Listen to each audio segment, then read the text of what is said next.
Today's episode is brought to you by Perfect Keto Exogenous Ketones. And a lot of people have questions about exogenous ketones. I'd love to help out. One of the major ones is, how are exogenous ketones different than MCT oil or coconut oil? So ketones are a metabolite of fats like MCT oil or coconut oil. The net effect is a very instant feeling of energy. Most people notice a significant boost in their blood ketone levels for about 1 to 2 hours after taking exogenous ketones.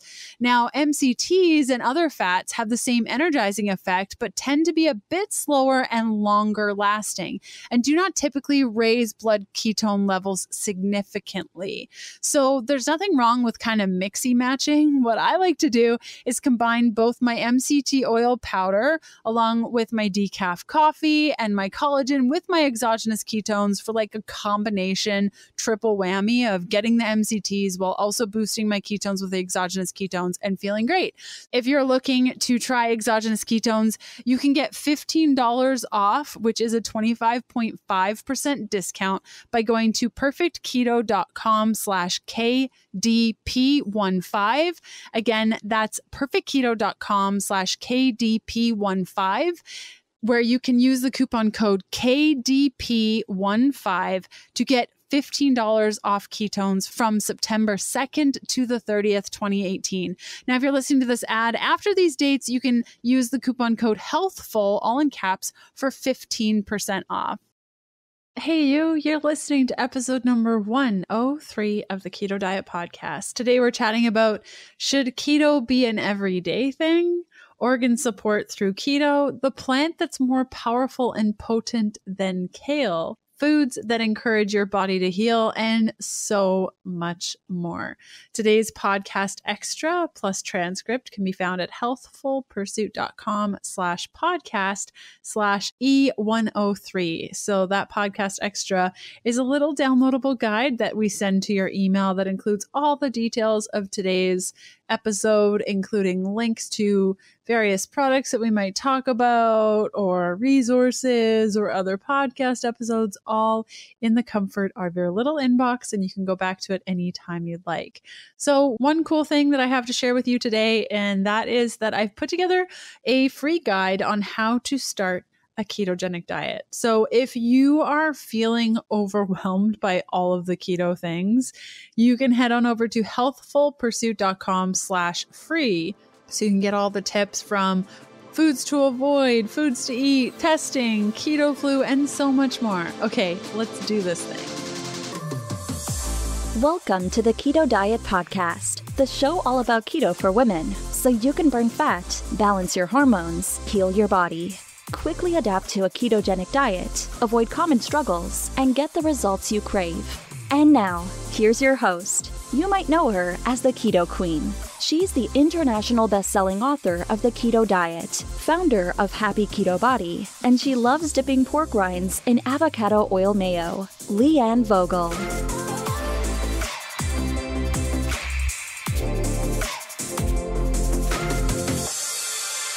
Our guest today is Dr. Josh Axe, who's a doctor of natural medicine, chiropractic physician, and clinical nutritionist with a passion to help people get well using food and medicine. He operates one of the world's largest health websites, draxe.com, full of healthy recipes, herbal remedies, nutrition and fitness advice, and information on essential oils and natural supplements.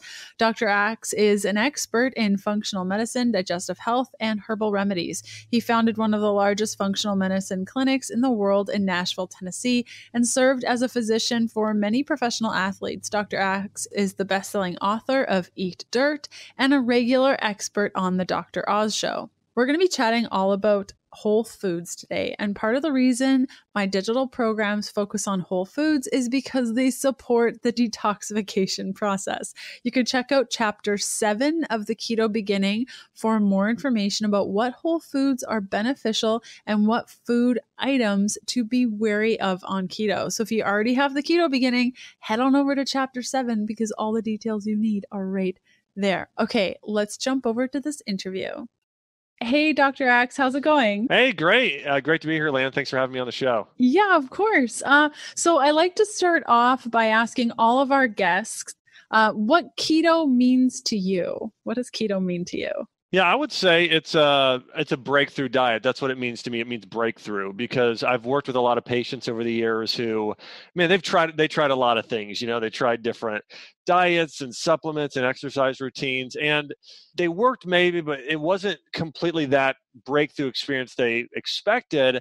So for a lot of people, I really think that keto can help them experience a complete breakthrough, which is one of the things that makes it unique, right? Because there are so many different diets out there, but it's the only one where your body really gets into ketosis, which is so unique and so beneficial for your brain, for resting your pancreas and spleen and certain organs. So there's a lot of benefits, but breakthrough is what it makes me think of.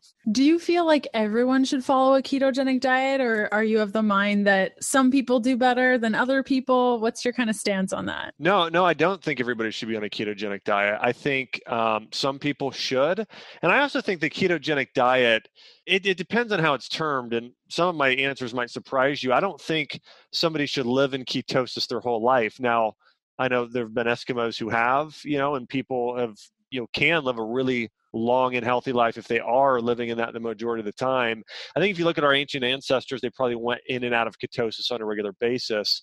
And it's kind of like having a hybrid car. Sometimes you're burning carbs, sometimes you're burning fat, but most of us are only burning carbs and not burning fat, and that's a problem. So I think if you can sort of allow yourself to be this hybrid-like car where you're maximizing both forms of fuel efficiently, that's what we're looking for. That's the best. And I think even historically, when you look at, I read the Bible quite often, and when I read that, they talk about fasting a lot. They talk about fasting in the Bible for both health and spiritual benefits. It's been used throughout time.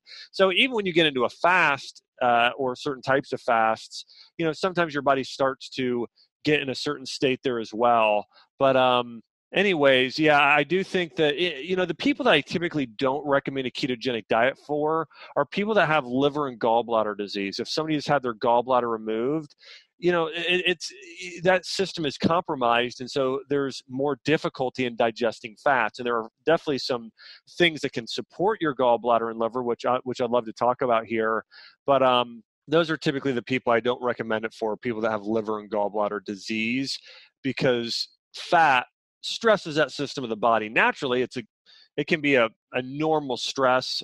There's different stressors that can be beneficial, but for those people, they need to be cautious. Yeah, I'm glad you mentioned. I know that when I first found keto 4.5 years ago, I thought the goal was to do keto forever and ever and ever. Amen. Like that. Yeah. And I ran into a lot of issues, especially as a woman with hormones, and my hair was falling out. I wasn't sleeping. And then I thought, okay, well, there has to be a better way. And now my practice is very much, I go in keto and out of keto, and in ketosis and out of ketosis. And that's where I thrive. And I'm really happy that you mentioned that, because I think so many of us get caught up on, well, if I'm keto 100%. And that's what I do. And there's no ifs, ands, or buts about it. And if I don't do that, then I'm off the wagon. And that's the end of the conversation. So I'm glad that we kind of set the base there. And so I definitely want to get into organ support, specifically on a ketogenic diet. But when we asked our patrons, what do you want to know from Dr. Josh X? They all said, I want to pick his brain on cleansing on a ketogenic diet. Sure. Is it possible? Because people think cleansing, juice fast. And that's the kind of association that they have with cleansing. So can we chat a little bit about cleansing and how it's not just juice fasts? Yeah, absolutely. And one of the things that I think I'd love to bring up too is when we're looking at Western thought versus Eastern thought in terms of medicine and health, how they're very, very different. When we hear the word cleanse, there's a few ways to cleanse. One way that we think of cleansing today is we're sort of energizing your liver to dump and release more, or your kidneys to filter more, your lungs to release more. I mean, those types of things. And I think, if you're looking at more of a, which that can happen to a degree, absolutely. There are certain herbs and diets and things in order to do that. Also, though, part of what cleansing is just going easy on a system of your body where you're not stressing it, and it's regenerating, it's recovering it, and then it's doing its job even better. And your liver is your body's largest detoxification organ. So when you're going to consume a high-fat diet, you are choosing to put more stress on that system. And here's why I think the ketogenic diet is so beneficial for most people. Most people consume a high carbohydrate diet. And with that, different macronutrients stress different systems. For instance, protein, large amounts of branched chain amino acids are going to cause more stress on the kidneys, okay? That's an area of your body that has to deal with that. Your liver, gallbladder, they digest fat, right? Your liver produces bile, your gallbladder releases it, it breaks down, digests fat. And carbohydrates are dealt with by your pancreas. You know, your pancreas and your stomach are dealing with that more, but especially your pancreas has to deal with that. And so when you go on a keto diet, in essence, you are, I know we don't think of it like this necessarily, but you're detoxing, you are resting, and you're letting your pancreas regenerate. That's why when you go carb-free, you think diabetes, right? They say diabetic sugar is the issue, right? Well, if you have a diabetic go on more of a paleo, low-carb, or especially a keto diet, you're resting the pancreas. It's not having to work. Remember this truth. This is a big thing that when I learned this, it changed the way that I deal with medicine and nutrition. Supplements don't heal you. Foods don't heal you. Diets don't heal you. The keto diet doesn't heal you. Turmeric doesn't heal you. Bone broth doesn't heal you. The body heals itself, okay? And a lot of times, we just need to give our body a rest, the system of our body a break, okay? If you've got adrenal fatigue, yeah, rhodiola rosea and ashwagandha and, licorice root extract, man, those are some great supplements. And they can help, okay? They can help lower cortisol. They can help balance things. But sometimes you need to unplug and rest. Like you can't, work 24 hours a day, and you just got to rest your system. So I just wanted to bring that up, that when we're talking about cleansing, there's an element of using certain foods that do support your body in cleansing. But a big part of cleansing is, man, just resting that system of the body, not allowing it to overwork. So when you are on a ketogenic diet, you're typically really allowing, number one, your pancreas to rest, and to a degree, sometimes your kidney system, depending on how much protein or other areas of your body, but definitely you're allowing your pancreas to rest, which then helps balance out insulin. And insulin is so key for so many things, especially when we're talking hormonal health. It is huge. Insulin affects cortisol. It affects a lot of our adrenal hormones. It affects estrogen. It affects progesterone, our testosterone, our reproductive health. So that's one of the reasons why the keto diet for some people especially can be such a game changer, is that when you balance out insulin, it really does this amazing thing for your body hormonally, which also, works with leptin and ghrelin and fat loss in your body, burning fat. So there's a lot of benefits there. But in terms of some of the cleansing benefits, the first benefit is you're resting the system of your body, your pancreas. You're allowing it to regenerate and help balance insulin levels, which just across the board is huge for so many people. In terms of cleansing on a keto diet, I think if you're doing the ketogenic diet the right way, there can be an element of cleansing, but at the same time, your liver is doing more work. So I don't know that necessarily your liver is then able to go and do more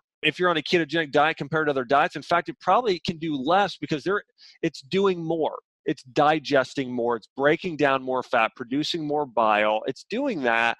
But at the same time, if you're doing a ketogenic the right way, where it's not all butter and bacon, and it's a lot of plants, in addition to getting your healthy fat from, coconut and avocados and grass-fed meats and wild salmon and flax and chia and these different sources, in addition to that, if you're doing lots of plants, you're doing some cilantro, you're doing parsley, you're doing turmeric root, right? All of those really support the body in detoxification. And there are different channels to detox. If we want to talk about detoxifying your liver, bupleurum is probably one of my favorites, along with milk thistle. Now, bupleurum is one not used widely in the U.S. today. It's the number one herb for detoxification in China. If you've ever heard of TCM, traditional Chinese medicine, bupleurum is the most commonly used detoxifying root or plant for that reason. Milk thistle is unique. Milk thistle doesn't necessarily cause your body to it has slight detoxification benefits. The big benefit of milk thistle is that it really supports liver regeneration. So regeneration of the tissue, so your liver can do it can do better work. And so again, those are two of my favorites. I think turmeric is great along with those. A lot of people do dandelion. Dandelion is really powerful. Your liver is the one system of your body, one of the only systems of your body that doesn't necessarily need a jump start all the time. Like a lot of times our livers are strong. It's a very yang organ in Chinese medicine. It's just very strong. And so you kind of lightly want to support it in cleansing. You don't want to go overboard. So dandelion on occasion, if it's springtime, like March, April, hey, do some dandelion tea for detox. But if not, I think you're better off sticking with the milk thistle, the bupleurum, the turmeric root. Taking those on a regular basis has a lot of benefits. So that's your liver system. And then, of course, I just want to hit on 2 other systems. Talking about cleansing your colon, cleansing your digestive system. I think doing large doses of probiotics. A lot of times, we see people taking 5 to 10 billion CFUs. You want to be doing at least 50. I think it's great to be doing 100 billion, what's called CFU a day, which is typically 2 capsules twice a day of a high-dose probiotic. But I think doing lots and lots of these probiotics can be greatly beneficial for cleansing your colon, and especially a type of probiotic called SBOs, that's soil-based organism probiotics. They're the type of probiotics you'd find in the soil today: Bacillus subtilis, Bacillus clausii, Bacillus coagulans, these type of probiotics. So think about this. Our ancient ancestors, they got probiotics in their food, right? Via kefir and sauerkraut and even ketchup. They got some probiotics from their food, and it was a natural way to preserve food as well. But they also grabbed carrots from the ground and some beets and lettuce, washed it off. They didn't chlorinate it, right? And if you look at carrots, there's still a little bit of dirt and planet in there. It's not just dirt. Those are types of microorganisms or probiotics that actually in clinical study, or there's a great human study done in Japan, and it was shown it actually helps us break down and digest our food, especially local food. And so I think getting those types of probiotics can be really, really beneficial for our gastrointestinal tract in terms of cleansing. And then there's an Ayurvedic blend of 3 berries called Triphala. It's a blend of amla berry and a couple others. And I think that can be great for people. It's more of a gentle cleanser of the colon, but I think the Triphala with probiotics is really great when we're talking colon health and detoxification. And in addition to that, reducing inflammation and keeping your digestive tract slightly warm rather than cold. So ginger is a very, very good herb that was used both in Chinese and Ayurvedic medicine. And then your kidneys, your kidney system, getting lots of antioxidants, and foods that are slightly sour actually really support the liver and the kidney system. So, cranberry, lemon juice, those types of things, even sauerkraut, but foods that are lightly sour and really dark and full of antioxidants, like cranberries, like blueberries. Now, obviously on a keto diet, you're not going to get many of those. So here's what I recommend if you're on a keto diet. A lot of us are missing out on the potassium and some of those antioxidants that are found in fruit.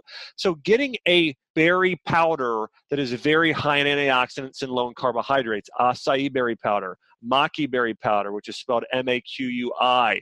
Those are 2 berry powders that are very low in carbohydrates, but super high in antioxidants. I think just adding those into a smoothie or just even water, but I think it's a good way to really support your liver, your kidneys, antioxidants across the board. Yeah. So I know I kind of jumped all over the place there, but no, it's great. Yeah. I hope you're totally digging this episode. I love putting these together every week, and I hope you're getting something out of it. I love seeing where you're listening from. So next time you're listening, or even right now, take a picture of yourself watching the show or a screenshot of your favorite episode and tag me on Instagram at Healthful Pursuit. And if social isn't your thing, that's totally fine. Just jump on your favorite podcast player and leave a review for the show. Okay, back to the good stuff. So I guess what I might be hearing from you and what other listeners might have just heard is keto may not need to be practiced all the time. And when you are eating keto, certain systems are relaxed, like your pancreas, whereas other systems like your liver are having to work a lot harder or become a little bit more efficient and might not be able to do other things. So while you are eating keto, here are a couple of ways that you can encourage cleansing. Now, would you do that on a daily basis, like the things like parsley, turmeric, milk thistle, or is that just like a period of time while you're keto and then other periods of time while you're keto, you're not doing those things? Or is this just like when you eat keto, if you want to just keep your systems in tip-top shape before you transition to paleo for a couple of weeks, this is what you want to do? Yeah, I think if you're doing keto, I think it's a great thing to do. I think we should be consuming a lot of highly alkaline foods. And listen, I'm not one to say, go eat an alkaline diet, it cures everything. I don't think that at all. I just think when you're eating more foods that are I mean, fat meat in general is slightly acidic, just naturally. It's not bad. It's just it's just the way it is. So we do want to be getting a lot of greens, and we do want to be doing a lot of those nutrient-dense plants. And I'll say this as well. I hear a lot of people talk about, kale was so popular for so long. It's still so popular today. And, people think kale is king, broccoli is best. I mean, those are two amazing vegetables that are really nutrient-dense, but they pale in comparison to the nutrient value in herbs and spices. Cilantro is way more nutrient dense than kale. Parsley is more nutrient dense than kale. The phytonutrients and therapeutic compounds in turmeric and ginger root and ashwagandha are much more potent than kale and broccoli as well. So when you look at our biggest deficiencies across the board, especially the US or Europe or Australia compared to Asia and certain areas of the world that have a very long lifespan, our biggest deficiencies, number one is herbs and spices. Number one. Number two is going to be collagen in our diet. I think if I could add three things into everybody's diet right now, it would be number one, the category of herbs and spices. Number two, bone broth and collagen. Number three would be organ meats like liver, chicken liver and glandulars that are so high in B vitamins and CoQ10 and some other really unique nutrients as well. So I forgot why I got on that tangent, but anyways, it's to answer the question, yes, I think if you're on a keto diet, doing lots of those greens is really beneficial. Cool. And you said a couple of things, and I just figured because you are who you are, I'm going to pick your brain on this because I've been curious about it. I've had people ask with collagen, should I be, there are a lot of people that are saying with collagen supplementation that they need to be supplementing with a lot of vitamin C to make it available. What do you think on that? Yeah, I mean, the way this works in your body, so and in order to utilize a lot of things, you need what are called cofactors or enzymes or certain things that help convert. Okay, so this is, so that's really common in nutrition. I don't know that there's a study that has said this exact clinical dosage for this person. So that's the problem we run into. So maybe somebody said that one time. Until I see it in a study, I would actually disagree with that. And here's what I want to tell you, that when we look at the amount of the type of amino acids we have in our body that makes up us from our makeup. 30% of the type of amino acids that make up our body are collagen protein types. Versus the other type, I'll throw them in a category of muscle building proteins, which are branched chain amino acids and methionine. So we have collagen proteins and muscle building proteins, these two categories. 30% of your body's total amino acid makeup are collagen proteins. 70% of our skin, our hair, our nails, our gut lining, our arterial and our cardiovascular tissue, our bones, our discs, our ligaments, our tendons, our fascia, all of our connective tissue, our teeth, all of the things I just mentioned are made up of more than 70% collagen. And it's a principle in Chinese medicine. When you eat something that's made up of something, it supports that tissue, okay? So we know that when you eat, and I'll kind of go across the board with this, and even when you eat a food that looks like an organ, it supports that. When you cut open a carrot, it looks like an eye. We know in clinical studies, carrots are high in beta-carotene, which supports your eye. We know beets are really red. It looks like blood. We know that now that it boosts nitric oxide, and a lot of athletes now drink beetroot juice because it's so amazing for your endurance and cardiovascular system, okay? So, and also we know chicken liver, beef liver, venison liver is super high in B12 and certain amino acids that support liver detoxification. We know eating, like say, beef heart is the highest food in coenzyme Q10 in the world, so it supports your heart health, coenzyme Q10. All that being said, 30% of our body is made up of collagen. If we even ate by that ratio in terms of amount of protein we're consuming on a daily basis, let's say somebody eats 100 grams of protein a day, okay? 30 grams then should potentially be from collagen They should be the amino acids of proline, glycine, hydroxyproline, those amino acids found in collagen-rich foods like chicken skin, bone broth, right? Those types of things. So to me, I don't agree or disagree with what they're saying that, hey, vitamin C may support conversion. Magnesium supports calcium, and so does vitamin D and K2, and all those are important. It's important to eat a well-rounded diet. I wouldn't have somebody then that keep them from consuming more collagen. I think for the average person, they should be consuming at least 20 grams of collagen every single day, which is typical serving, 20 grams or so. And I think if not, we're deficient. I think a lot of people should do collagen loading, like doing probably 3 servings a day for 30 days and at least a serving a day after that. But I think I've seen big results when I used to have patients do a bone broth fast. I had them do this with keto too. I had them do lots and lots of bone broth along with when I put them on a keto diet, or if I was just having them do what I'd call a bone broth cleanse. And it was really tremendous for their health. One of the things we're talking about keto, bone broth, or taking a multi-collagen supplement, or so even something like a bone broth protein. Again, you can do it in protein powder. You can make it home or buy it frozen, however you want to do it. But bone broth is really unique because those amino acids that make up collagen, I mentioned proline, hydroxyproline, there's a third, and it's called glycine. Glycine is responsible for liver detoxification. And there was actually a study that showed that if somebody consumes more branched chain amino acid, it's a lot of muscle meat like chicken breast, it could potentially shorten their lifespan. If somebody consumed more glycine in their diet via things like bone broth, it could increase their lifespan. And this goes back to the omega-3. I used to teach lectures 10, 15 years ago. And when I asked the audience, how many of you have heard of omega-3 fatty acids? I'm serious. Let's say 12 years ago, 10% of people would raise their hand. Almost nobody knew what an omega-3 fat was 10, 15, 20 years ago. But now we know you've got to have a balance of omega-3 and omega-6, right? You got to have a balance of the type of fats that we consume. All the clinical research we're going to start seeing in the future, not only do you need a balance of fats, you need a balance of proteins.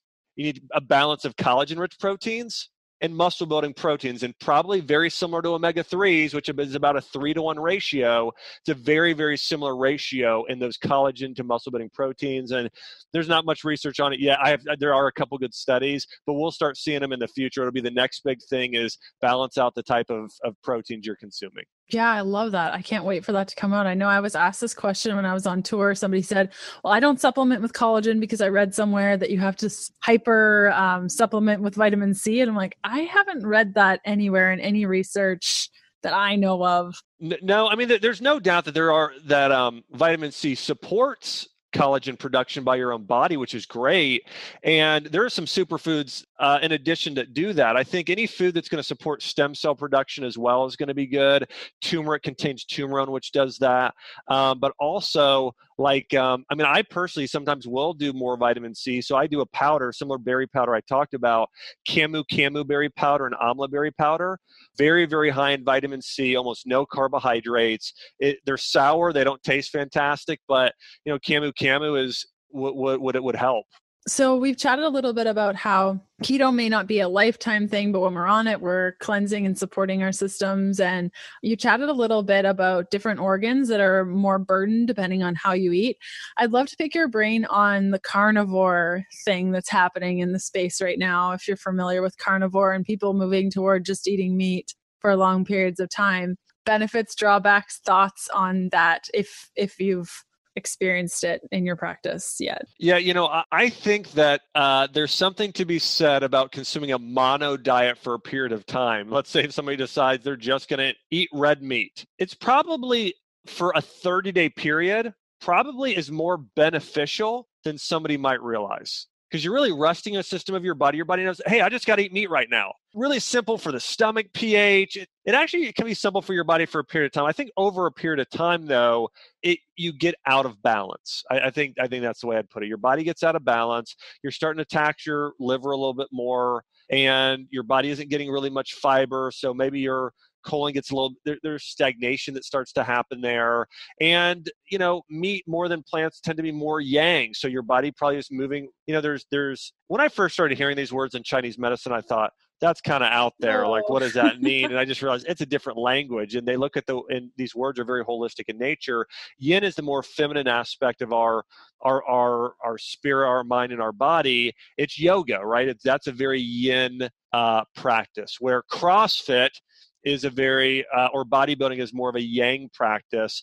And so anyways, all that being said, it probably pulls somebody more yang if somebody's going to do that for a period of time, which over time, it brings you out of balance. When you're out of balance, disease builds up in your system. So for a short period of time, yeah, That's probably fine. It can actually probably have some great health benefits for a long period of time. I think it's really going to pull someone out of balance. Yeah, I love that. And I love your approach. And I'm of the same thought of trying on different eating styles and rotating between them and learning about your body and transitioning. And I love that you take that approach as well. So if somebody, let's say this lady is 40 years old and she really loves the ketogenic diet and she's just listened to this episode and thought, okay, so maybe I shouldn't be keto all the time. Like maybe I need to transition and I'm feeling really good. What would be your recommendation to her on other things that she could try incorporating into her life where she's keto sometimes, but not all the time? Do you have any thoughts on that? Yeah, I have a term for it. In fact, I'm writing a book now, and in my book, it's a section of the book, and I call it keto cycling. And there's a lot of different ways to cycle keto. But, my wife actually has done this, and my wife is really fit and lean. You can check out, she's got a really popular Instagram page. It's Dr. Chelsea Axe. So Dr. Chelsea Axe on Instagram. And what she does is she does 2 keto days, carb day, 2 keto days, carb day, 2 keto days, carb day. And that's actually how she cycled. She's actually done that for about a year now, and she feels amazing. And she was already really fit, but she lost about another 10 pounds, and she was excited because, her abs show so well now and that type of thing. So anyways, I'm like, baby, like great anyways. But anyways, she started doing this keto cycling where she did 2 keto days, carb day. And it's kind of like she would kind of start dipping into ketosis like the night right before. So she'd dip in a little bit and then go back out. So there's ways to do it. You could do a 1 week on, 1 week off. I would say this, that when you're not on the keto part, your carbohydrates should be coming from carbs that are nutrient dense. And typically, ideally, they are lower glycemic. Now, I'm not all about the glycemic index or following that as a diet, but I do think if it were me, the carbohydrates I would consume would come a lot from fruit, especially berries. And then if I was going to do a whole grain, I would probably make like a congee where I'd put rice in a slow cooker, a sprouted rice, and put it in a slow cooker and let that go for 24 hours. That's what they consume primarily in Asia, especially if someone's ill. It's very easy to digest on the body, which is great. So if I was doing a grain, it'd be a sprouted rice I cooked, for overnight in a slow cooker, and for other things, I would probably do a lot of berries, probably things like sweet potatoes, pumpkin, I think is great. Different types of squash, like butternut squash. But I think that's what it should look like. And I think, not going completely overboard. I think easing yourself back in. I don't know if there's a number. Hey, maybe it's, you're eating 30 grams 3 times a day, about 90 to 100 grams of carbs in some of your meals, that type of thing. Because, your body reaches a level. Hey, you don't want to go over the level of what your body's going to burn in a day, because then your body's storing it as fat. And most of us don't need more fat. Okay. There's a few, there are people, but it's very rare that we actually need more. So I would say that, I would say that's kind of what it would look like. Everything you just described is what I put in my program, Fat Fueled, and in my paperback book, The Keto Diet, and we call them Fat Fueled profiles. And there's 3 different profiles, and that's dependent on how often you have carbs, how many carbs, depending on your goals or your health imbalances. So yeah, we totally align on that thought too. So that's awesome. Okay. So what do you think is missing in the keto space right now that you wish existed but didn't? It could be the book that you're writing. It could be anything that you feel is missing. Yeah, I'll mention this, and again, sorry, self-promotion here. So, but myself and Jordan Rubin, we really created what I think is a pretty great keto supplement line that actually Whole Foods Market just brought in, Vitamin Shop just brought in, and we have it online as well. But we created when I've worked with patients who were on a keto diet, there are certain things I noticed that they had a hard time with, or maybe support they would need. So one of those things we just came out with was something called keto protein. So we came out with a protein powder that's keto friendly. Most protein powders are just protein. They don't have the right type of fats in them. When we eat in nature, if you're eating even animal meat, there is some fat there to go along with the meat. I think a lot of times these foods work synergistically, but keto protein is a balance of, it's a protein that comes from bone broth. Okay, so it's actually a bone broth protein mixed with fats that come from MCT oil, avocado, and some really unique adaptogenic herbs that are in there that really help with stress hormones. So doing a keto protein, which is essentially very high in broth and collagen, doing a keto collagen, which is high in collagen, doing a keto digest supplement, Jordan and I have that as part of our line, but it's really high in lipase and other herbs like milk thistle and bitter herbs, which support, that's another thing to note, that bitter herbs support your fat digestion. So when you're on a keto diet, you want to be doing lots of things that are bitter, which are typically herbs. It's cinnamon, it's parsley, like arugula, beets, or beet greens, especially artichokes. These are bitter foods. They're really great for your liver and gallbladder, and also enzymes like lipase or ox bile can be great, and those can be found in like I mentioned, like a keto digestive supplement which has enzymes. And then lots of probiotics I think are crucial, loading up on the probiotics both in food and in supplement form. And then actually getting maybe even a multivitamin. There's actually a keto multi in the company's Ancient Nutrition, and you can find it online as well. But typically when we're on a keto diet, I think getting extra B vitamins can really benefit your body, especially B12 and zinc is another one I think can be really beneficial. But I would say that's something I wish, that I'm excited that is just now getting out there.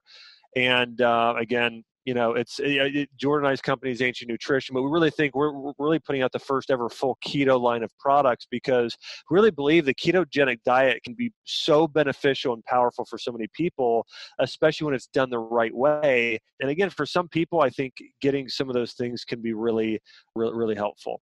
That's amazing. And where can people find more from you? What's your website, Instagram, all the things? Yeah, sure. Yeah, my website is draxe.com. It's just draxe.com. And I also do a lot on Facebook and Instagram. So if you follow me, Dr. Josh Axe on Instagram and on Facebook, I do a lot of Instagram lives and Instagram TV and posts on there. And you can see what I do, kind of what I'm eating, and my wife and family and our dogs, which I think are more popular than I am.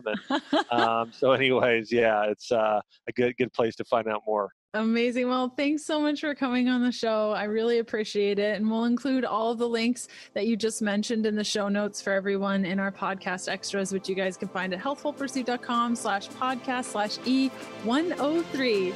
Thanks again.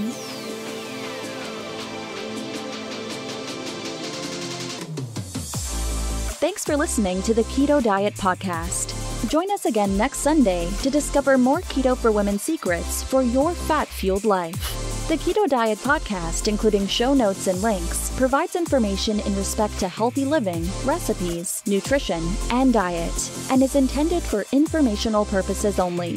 The information provided is not a substitute for medical advice, diagnosis, or treatment, nor is it to be confused as such. We cannot guarantee that the information provided on the Keto Diet Podcasts reflects the most up-to-date medical research. Information is provided without any representations or warranties of any kind. Please consult a qualified physician for medical advice, and always seek the advice of a qualified healthcare provider with any questions you may have regarding your health and nutrition program.